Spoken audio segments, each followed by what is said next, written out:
going through a conversation I had in the week with someone. This morning I want to speak about authority. And we're going to go look at authority. In this week, I'm sure you all watched the news or watch some of the news or hear some of the stuff that's going on. And I think it was beginning of the week, or it was when a lot of stuff came. I mean, there was a lot of things going on in our country, and when I went on social media, I started getting all these videos and things about what's happening in America, and it was just chaos. I mean, I was literally, my mouth hanging open when I saw what was happening in the world, and at that moment, I'm just like, what is going on in the world? I mean, it's chaos. Like if you go watch on social media, it's crazy. So in that, I was here and I was watching this. So immediately, and later the day, I'm talking to one of my friends, and I messaged him. I said, "What is going on in the world? Like seriously," I told him, "I can't believe what I'm seeing." And at that stage, I know there was a video with the President Trump. I don't know, some of you might have seen it, where he came out and he was just speaking about, what his next step is going to be, and he said, he's now going to bring in the whole force of the military and etc. To do, to handle the situation there by them. Our office has got nothing to do. I mean, it's them and their stuff, but I was listening to this now. now obviously, how we are now. We have a discussion about what's going on, and like I'm shocked about what I'm seeing. So me and my friend, we like messaging each other, like, say, "Hey, do you see what's going on?" And we were talking about this, and I watched that video, and then I was just saying my opinion, and I'm like, this whole thing is, it's terrible, what's happening, and how the whole thing, why there's like all this anarchy and people going crazy, is because of this whole police brutality and all these things. I'm sure you've all seen, what happened, and I was just like, I was just saying, this is crazy, because now, now he's sending more military, and that's kind of what they're angry at the police in the first place. So it's just like, it's a bad situation to be in. But anyway, then this person asked me the question, and this is where this whole thing started going from, is he asked me, if you were the president, what would you have done? Now just put yourself in that question this morning. Whether it be in our country, whether it be in overseas, the question, I thought about it, and if you were the president, what would you have done? And immediately I started thinking about this thing about authority. In our country, we could have seen it, you can see it. You can see a person that's in authority, kom ons vat daai Zuma vrou or whatever, that's now got a authority behind it because of certain things. And she's got the authority now to make some rules and to say some stuff, and now you get all these different parties and people that have to now, every one of us have to now submit to that authority. And what you now see is all these different parties, and everyone is kind of now trying to like speak to them and try and take them to court and try all these different things. But the point is, the person in authority, and I was thinking about this, that someone in authority acts different than someone that doesn't have authority. The people that don't have authority have to beg the whole time for the person in authority to please change your mind or do something different, because that person has got all the authority to do these things. And I started thinking, there's all week this thing about authority has been, so I started thinking about this. A person that's in authority acts different than a person that's not in authority. That's the first thing I want to say. And I was thinking about this thing about what God says in His Word about us and the authority, and we're going to look at that this morning again, about the authority He's given us, the authority we are under, and all these things. And I've realized, a person in authority, like I said, speaks different, talks different than a person that don't have authority. A person that don't have authority will plead and beg God for things. But a person that understands his authority will act differently. He won't plead and beg, he would understand that I've got an authority so I can speak and I can, So I want you to see that different, that's what I want to speak about this morning, is about authority. So this whole message actually came out of a conversation I had about that.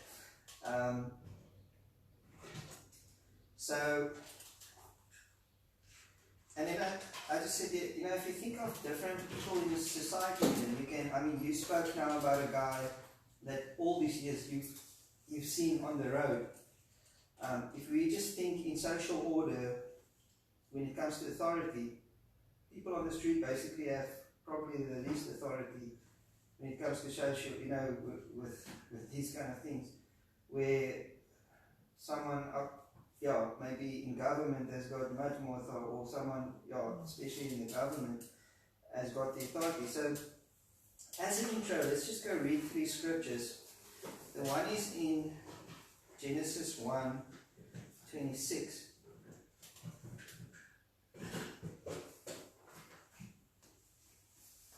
Now I'm going to read it in the Amplified.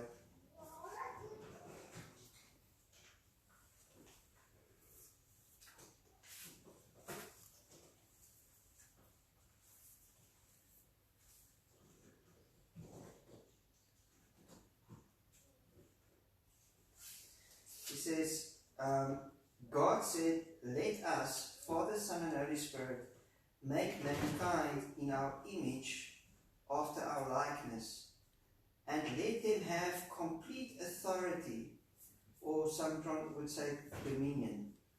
Let them have complete authority over the fish of the sea, the birds of the air, the tame beasts, and over all of the earth, and over everything that creeps on the earth. So it says, let man have dominion. That was right in the beginning. God says, my plan is from the beginning that man should have dominion and authority over all of the earth and everything on the earth. Psalm 8. I was quickly going to read Psalm 8.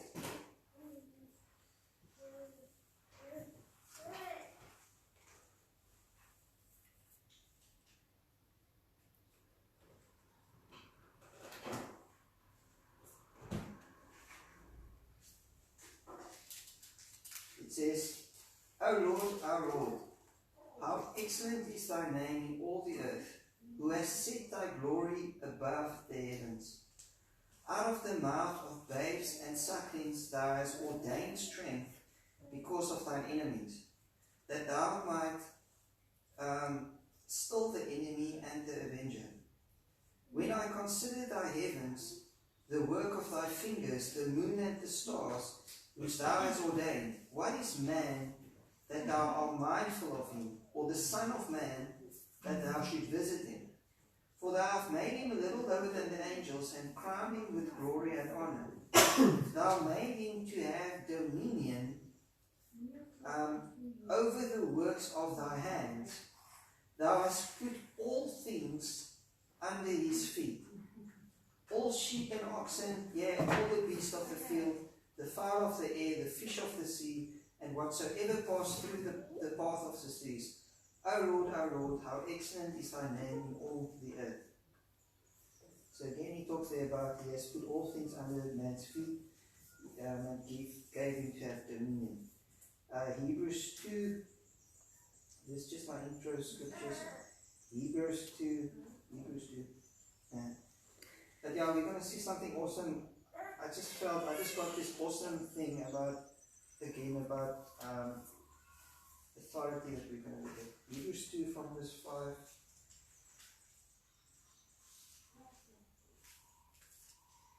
He says, for unto the angels has he not put in subjection the world to come, whereof we speak. But one in a certain place testifies, saying, what is man that you are mindful of him, or the son of man that thou visits him? Thou made him a little lower than the angels, thou crowned him with glory and honor, and didst set him over the works of thy hands. Christ put all things in subjection under his feet. For in that he put all things in subjection under him, he left nothing that is not put under him. But now we see not yet all things put under him, but we see Jesus, who was made a little lower than the angels for the suffering of death, crowned with glory and honor, that he by the grace of God should taste death for every man. Okay, we can just read till there. But he has put, again, he says he has put all things under our feet. We do not yet, but we see Jesus. Now, Psalm 115. Psalm 115. Where is it?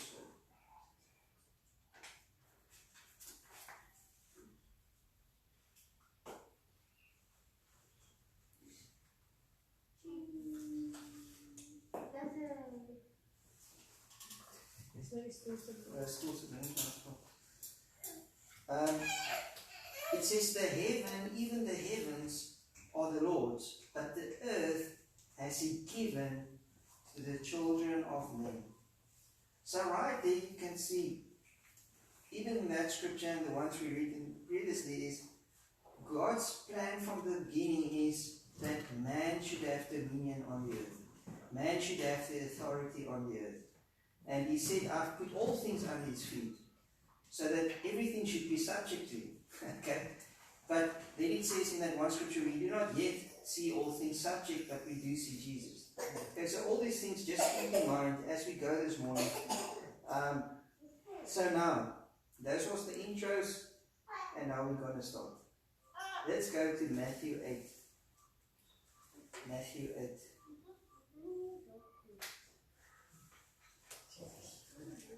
From verse 5. Now, yo man, I'm telling you, I just want to pick this thing up.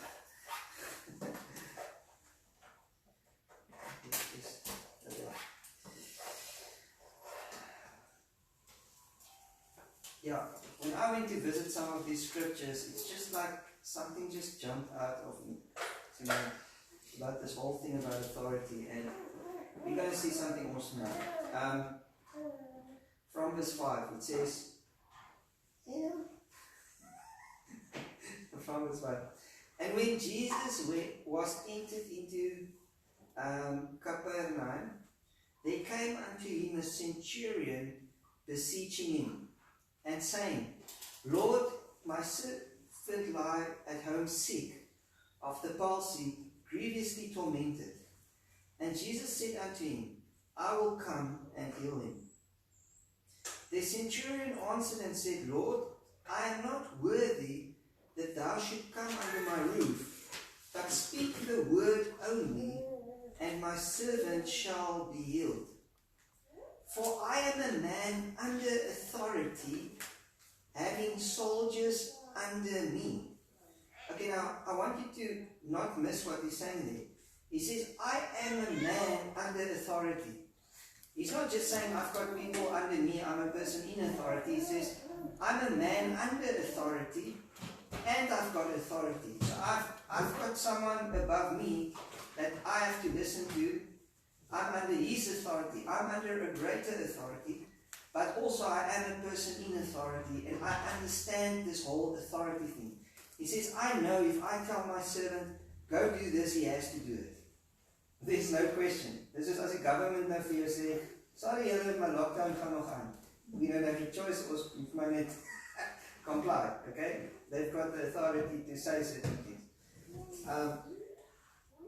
Wat kan dalk dispuut word in my geval. But the fact is, come on, he says, I'm a man, and this is important, I think, what he says here, because right after this you hear that Jesus, it says, and Jesus marveled at his faith. Okay? And Jesus actually says, such great faith have I've never seen.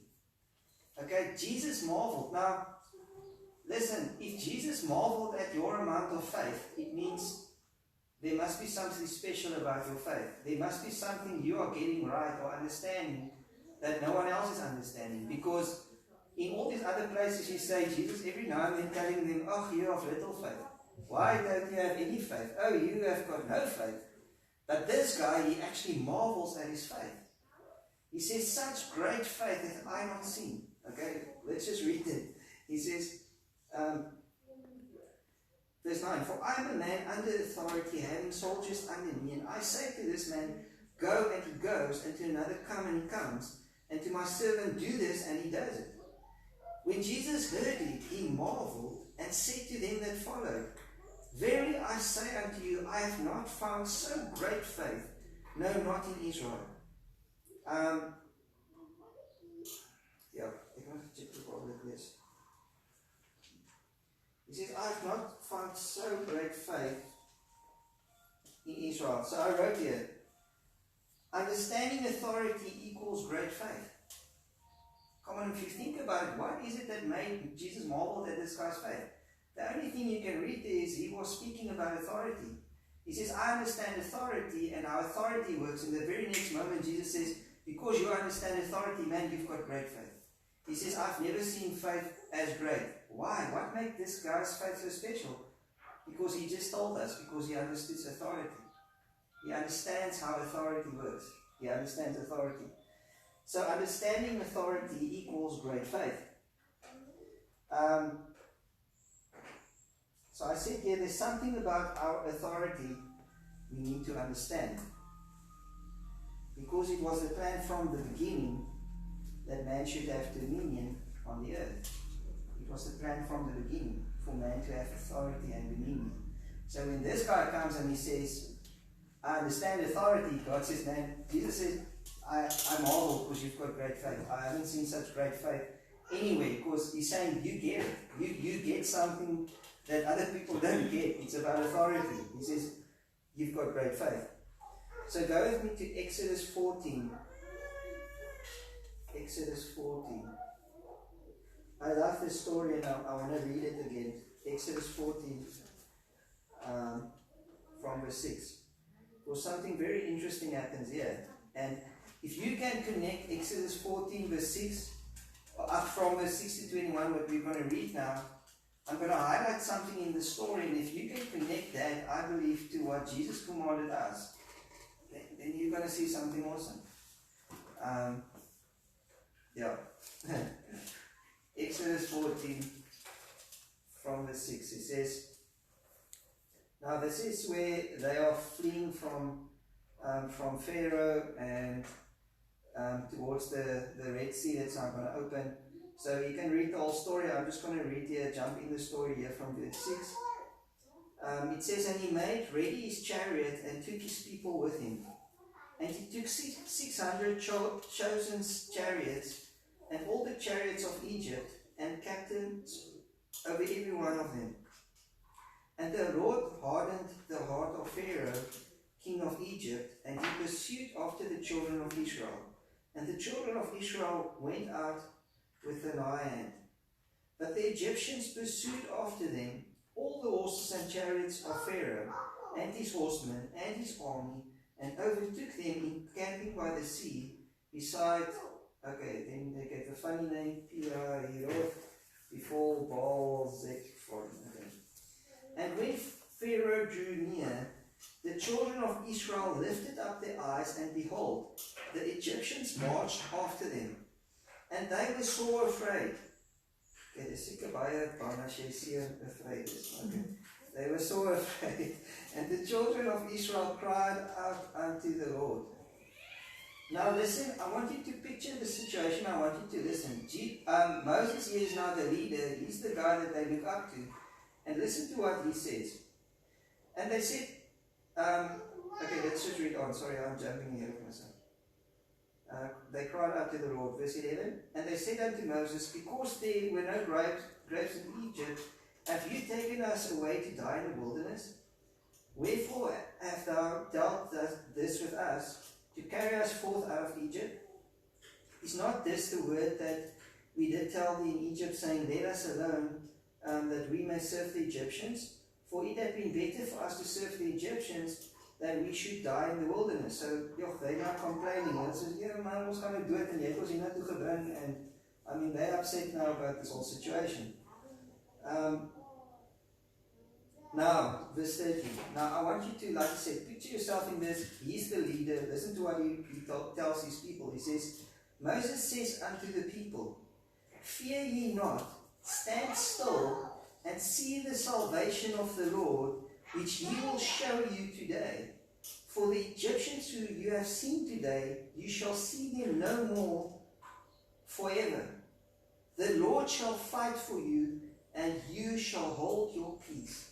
Wow.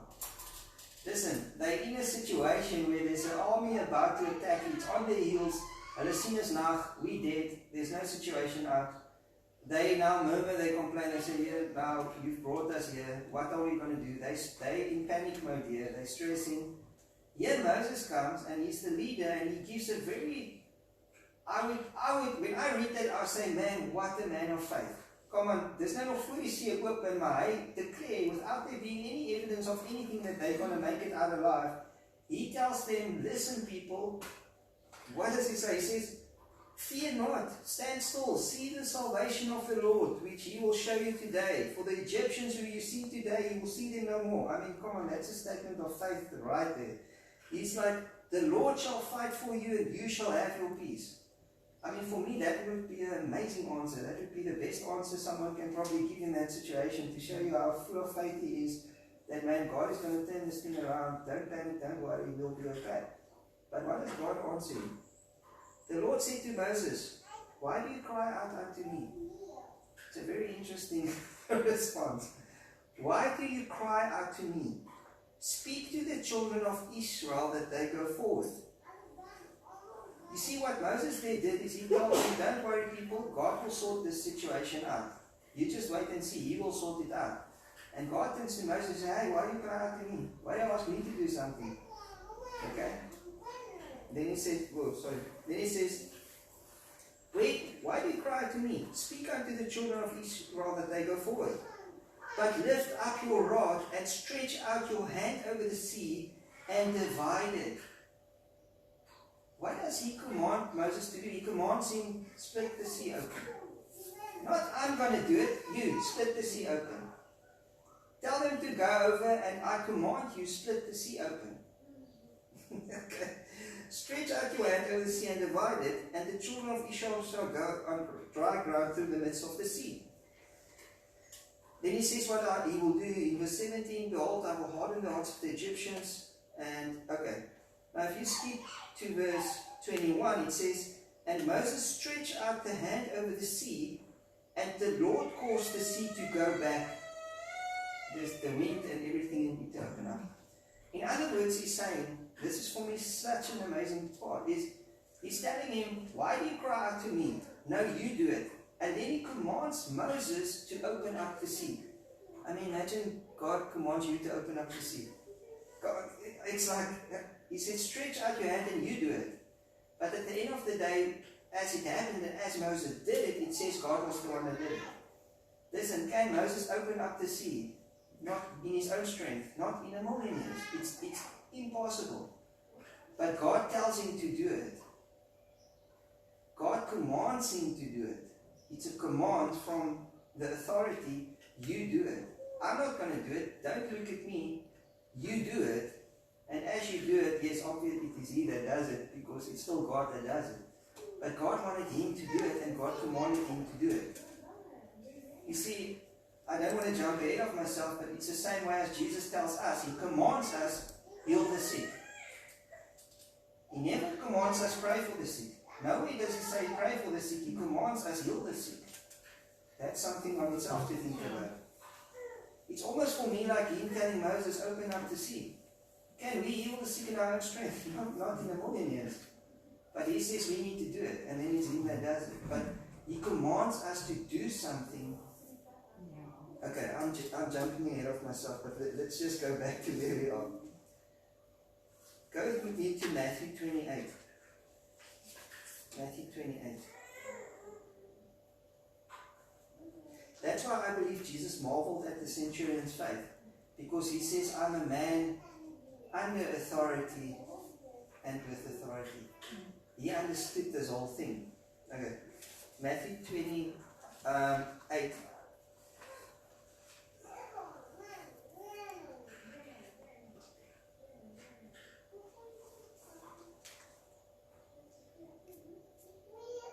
verse 18, Jesus said, all power is given unto me in heaven and earth.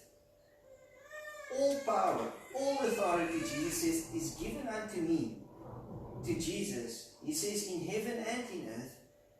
Go you therefore and teach all nations, baptizing them in the name of the Father, the Son, the Holy Ghost, teaching them to observe all things whatsoever I have commanded you, and lo, I am with you even to the end of the world.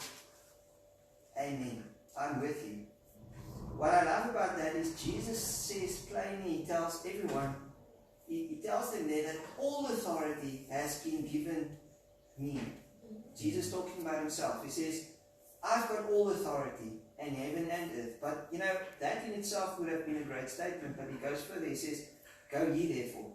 In other words, I've got all the authority, but now you go. Okay? Go ye therefore. In other words, he commands us to go with his authority because he's the one that authorizes us to walk in certain things. Okay? So he gives us the authority to go in his authority. If I can put it that way. So, Matthew 10 verse 8. Matthew 10 verse 8.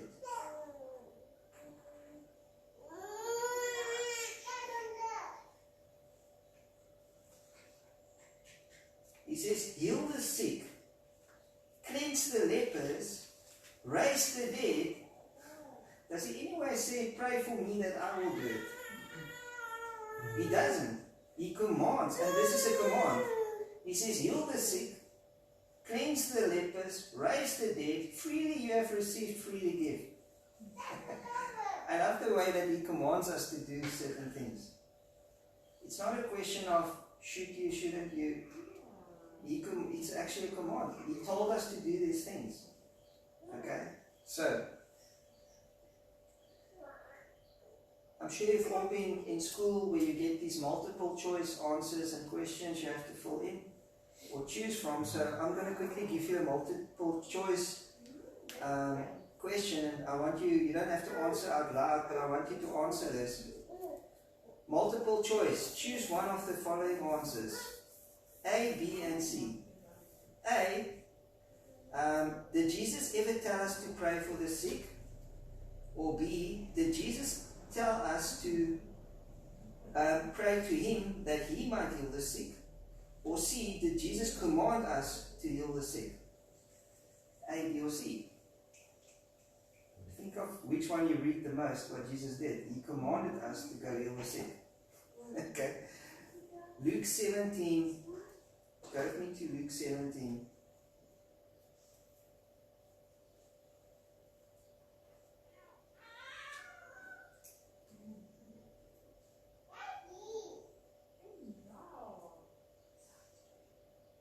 From verse 5 to 10.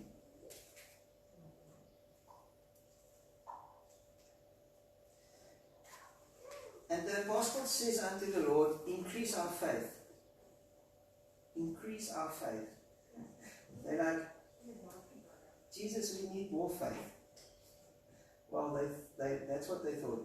Jesus answered and said, if you had faith as a grain of mustard seed, you might say unto the sycamore tree, be plucked up by the root and be planted in the sea, and it should obey you. So I believe Jesus was actually just telling them how strong faith is and how strong authority is. And he says, man, if you just have a little of this, you can even tell a tree to go and do this, and it says here, it should obey you. Okay? But which of you have now, I love this because Jesus goes on with the answer. He's not finishing answering on the thing of increase our faith. Okay, he's still talking about this whole thing, what he asked him. They said unto him, Lord, increase our faith. He said, if you had faith as a mustard seed, you might say unto the sycamore tree, be plucked up by the root, be planted in the sea, it should obey you. But which of you, having a servant plowing or feeding cattle, will say unto him by and by, when he is come from the field, go and sit down to meat, and will not rather say unto him, make ready wherefore I may sup, and gird thyself and serve me, till I have eaten and drunken, and afterwards thou shalt eat and drink. does he thank the servant because he did the things which were commanded him? I think not. So likewise you, when you shall have done all things which are commanded you, say, we are unprofitable servants, we have done which was truly our duty to do. Come on, Jesus commanded us to heal the sick. He commanded us to do certain things. It wasn't a suggestion, or if you feel like it, he actually commanded us to do some things. He said, go heal the sick, go do these things, freely you have received, freely give. So they ask him, increase our faith. What I believe Jesus was actually trying to tell them is, you don't need more or bigger faith. And I love it is he puts faith, he says faith as a mustard seed. What do you do with the seed? A seed on its own means nothing. You need to plant the seed for it to be of any use. Think about it. A seed needs to be planted. You know, when I read it the once, I thought immediately about that parable of the sower. You know, the word is the seed and he went to sow. And he says, if you have faith like a mustard seed, you will say. So I believe he was trying to say something different. We always read it as, yes, you need to be faith, or I think he was basically just telling them about faith and how powerful it is. And he was saying, man, you've got more than enough. He says, but you need to use what you have. You make use of it. He says, because if you have faith like a mustard seed, you might say unto the sycamore, be plucked, and it should obey you. He was trying to tell them, you've got power in your words. Like, you need to speak and it shall obey you. Okay? You don't need more faith. You just need to exercise. Okay, I said here, because if you have faith like a mustard seed, you shall say it should obey. I said here, you don't need more faith. Stop selling yourself short and speak. Make use of what you have. Command. Use your authority, the authority that he's given us, that I've been given you. Go with me to Matthew 14. Matthew 14.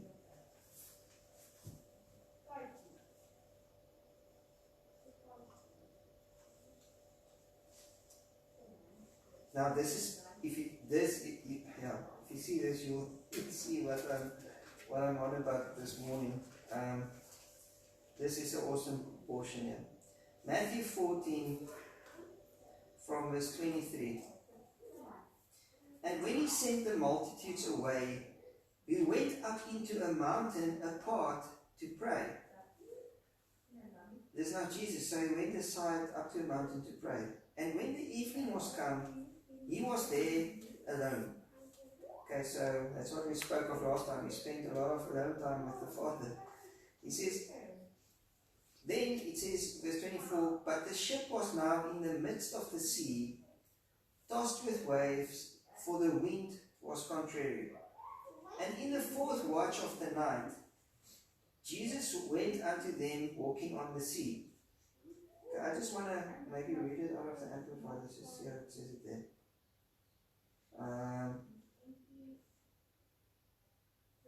Okay, from verse 24. I'm just switching to the Amplified. I think it gives us some more words in perspective to explain a bit more. He says, but the boat was by this time out on the sea many furlongs. Then he says a furlong is an eighth of a mile distant from the land, beaten and tossed by the waves, for the wind was against them. And in the fourth watch, that is between 3 and 6 a.m., so this is in says in the oven, of the night, Jesus came to them walking on the sea. Okay, now Jesus is walking on the sea. And when the disciples saw him walking on the sea, remember he said all authority in heaven and earth has been given. Okay, when Jesus was walking on the sea, when the disciples saw him walking on the sea, they were terrified and said, it is a ghost. And they screamed out with fright. So hulle dink is 'n spook. But instantly he spoke to them, saying, take courage, I am, stop being afraid. And Peter answered to him, Lord, if it be you, command me to come to you on the water. He said, come. So Peter got out of the boat and walked on the water, and he came toward Jesus. Now, okay, I just want to switch back to the King James. Can you just see it there?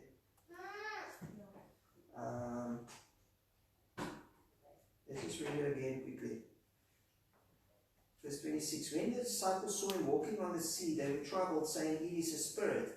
And they cried out with fear. But straightway Jesus spoke unto them, saying, be of good cheer, it is I, be not afraid. And Peter answered him and said, Lord, if it be thou. So they were still kind of, like, is it really Jesus? I mean, because first they thought it was a ghost. Now Jesus started talking to him. He said, if it really is you and you are not a ghost, he says, command me, bid me to come unto thee on the water. And he said, come. And when Peter was come down out of the ship, he walked on the water.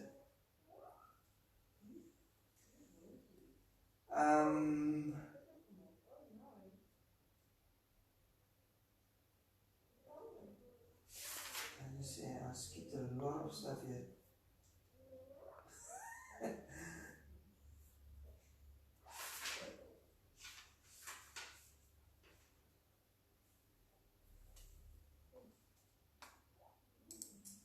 Okay, so I want to repeat. And Peter walked on the water.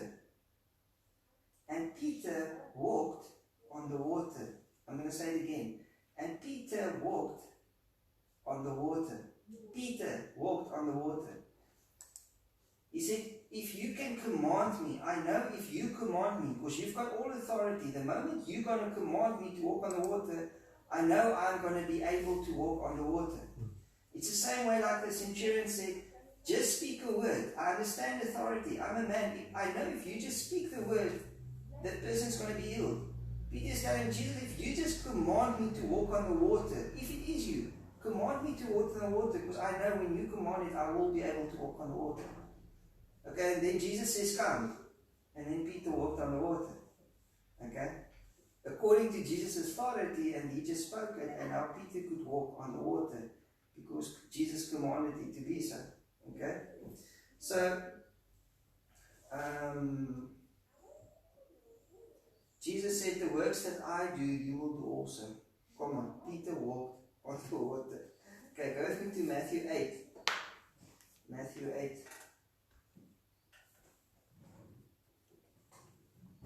From verse 23.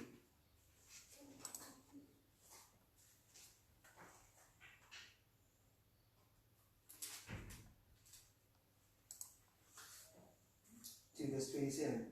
Verse 23. And when he was entered into the ship, his disciples followed him. So here we have another situation in the ship. Okay. And behold, there arose a great tempest in the sea, insomuch that the ship was covered with the waves, but he was asleep.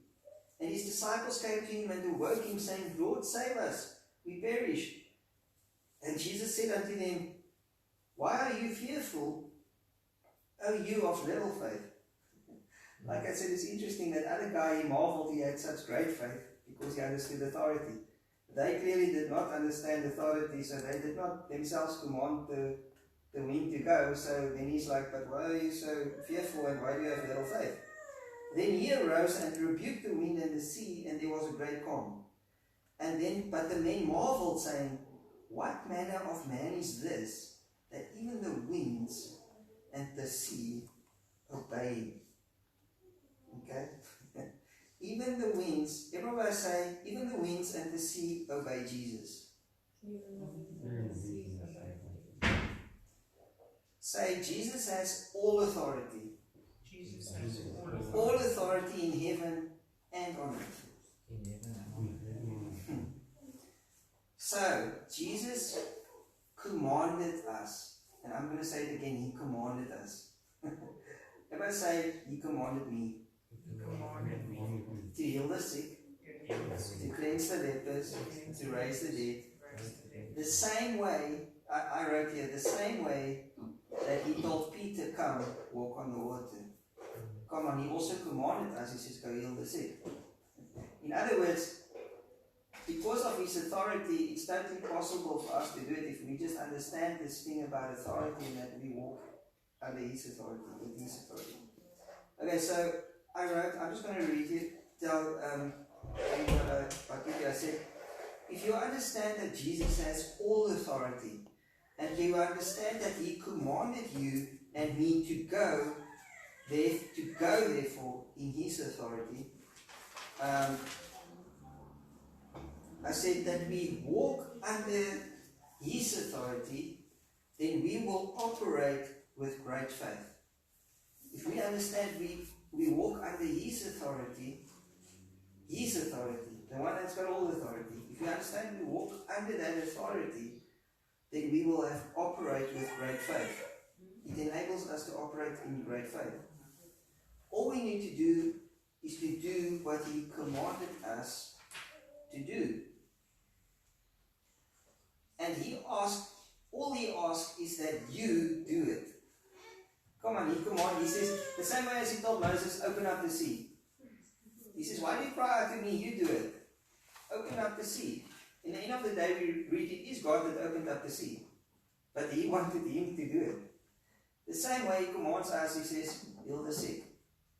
Heal the sick. But how do you mean heal the sick? You see, if you understand authority, you're going to step out and you're going to trust God that he will do it through you, you're going to do it. Instead of you going to begging God and asking him to do it, he says, but I commanded you to do it. I told you, I commanded you, go do it. Okay, that's just my thought process. Someone in authority or understands authority acts different than someone that doesn't have authority. Someone that doesn't have authority needs to beg always for someone in authority to do something. But God says, but I have commanded you in my authority to do these things. So you don't need to beg and ask me, you need to go and do them. Okay? So, I said here, if he commanded us to heal the sick, then let's heal the sick. If he commanded us to speak to mountains and not doubt, then let us do it. Okay? Go with me to Mark 11. Mark 11, I think there's the last scripture I'm going to read. Mark 11.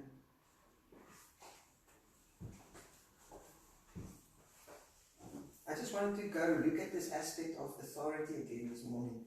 But the authority that he's given us, and that we understand this thing about being under authority. Mark 11 from verse 12.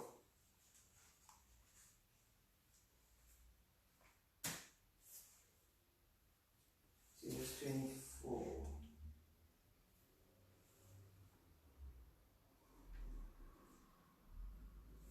Because from the beginning, God says, this is my plan, that man shall have dominion, that man should rule and reign and have authority in the earth. He's put all things under our feet. You see, but we need to then start stepping out into that authority, to understand that authority and start operating according as people that has been given that authority. So Mark 11 verse 12. And on the morrow, when they went, they were come from Bethany, he was hungry. So now Jesus was hungry. It says, and seeing a fig tree afar off having leaves, he came, if haply he might find anything thereon. And when he came to it, he found nothing but leaves, for the time of figs was not yet. And Jesus answered and said unto it, so he speaks to the tree. Okay, Jesus speaks to the tree. It says, no man eat fruit of thee hereafter forever. That was what Jesus commanded, and his disciples heard it.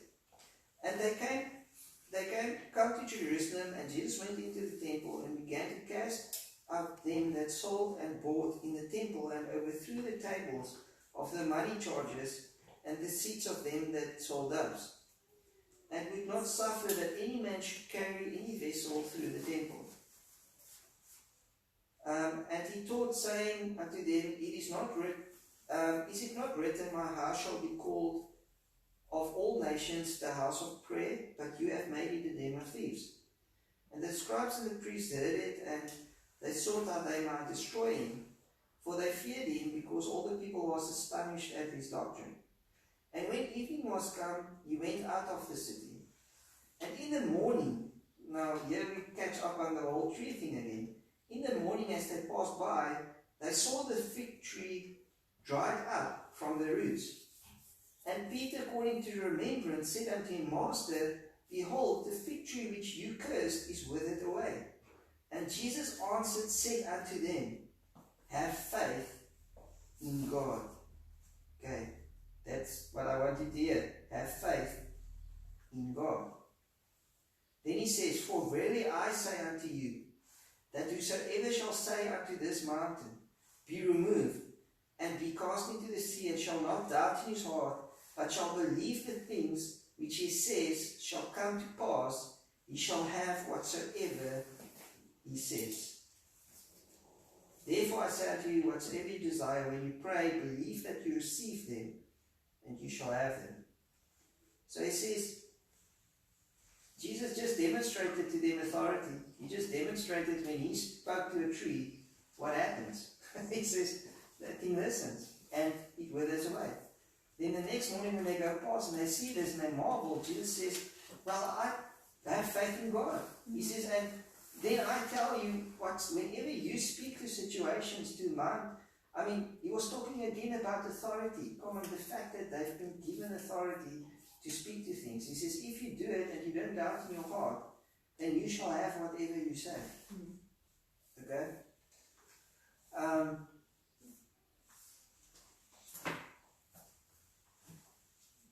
So I said here, have faith in God and speak. No, Lord, increase our faith. He says, if you have faith as a mustard seed, you would say. You would say. You would say. You would say. Come on, if you have faith, he says you would say. You would speak. If you understand authority and you understand this thing, then you will speak as someone that has authority. Okay? Amen. If I say, after me as we end, say, I am a man under authority. With authority.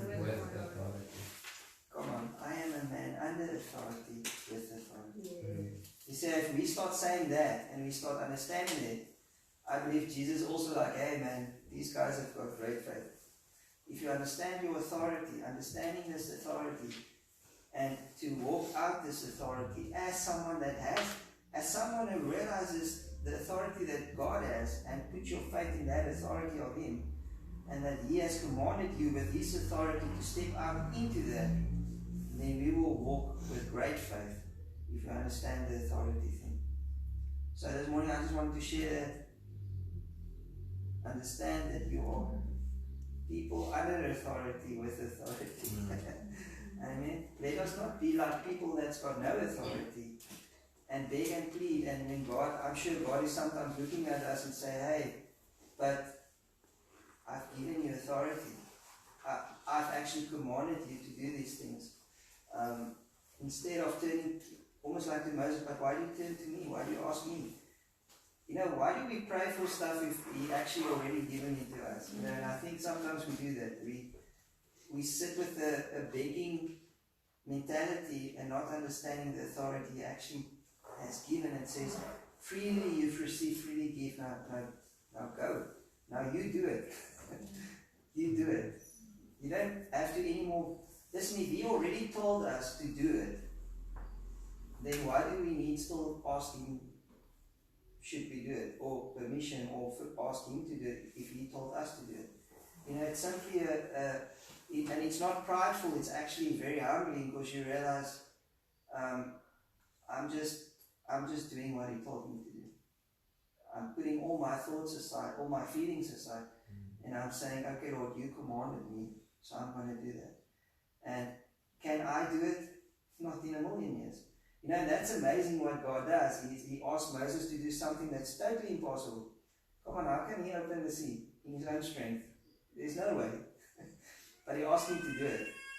In the same way, He asked us to do stuff that in our own strength, humanly speaking, just if you speak natural, you don't understand. Okay, we're not natural anymore, but I mean, just from a human perspective, it's impossible. In our own strength, it's impossible. Jesus says, without me, you can do nothing.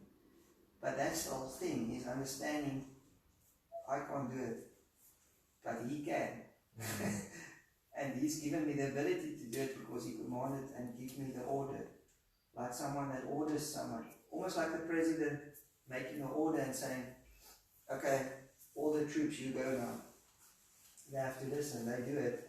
And He's given them the right to do certain things under His authority with these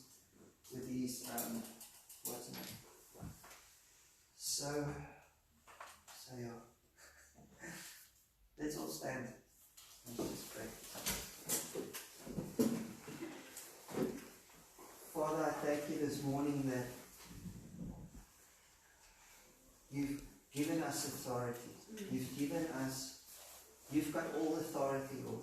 And You've given us the command to walk in that authority. It's been Your plan since the beginning that we should have dominion on the earth. It says You've put all things under our feet. It's put everything in subjection under man. We might not always see all things, but we see Jesus. Father, thank You we can keep our focus on You. Just like Peter, the moment he started losing his focus and getting his eyes off You, he started sinking. But Lord, thank You that when we keep our eyes on You, then we won't sink. When we keep our eyes on You and what You've commanded us and the authority You've given us, and we can behold that and we can keep our eyes there, then thank You, Lord, that we are triumphant in every single situation. You've put all things under our feet. Lord, and we can rule and we can reign over everything. Not like people that don't have authority, but someone that has been given authority by the King of Kings and the Lord of Lords, who's got all authority. Thank You, Lord, that we can step out in Your authority. We can live with like people that has been given authority by the King of Kings and the Lord of Lords.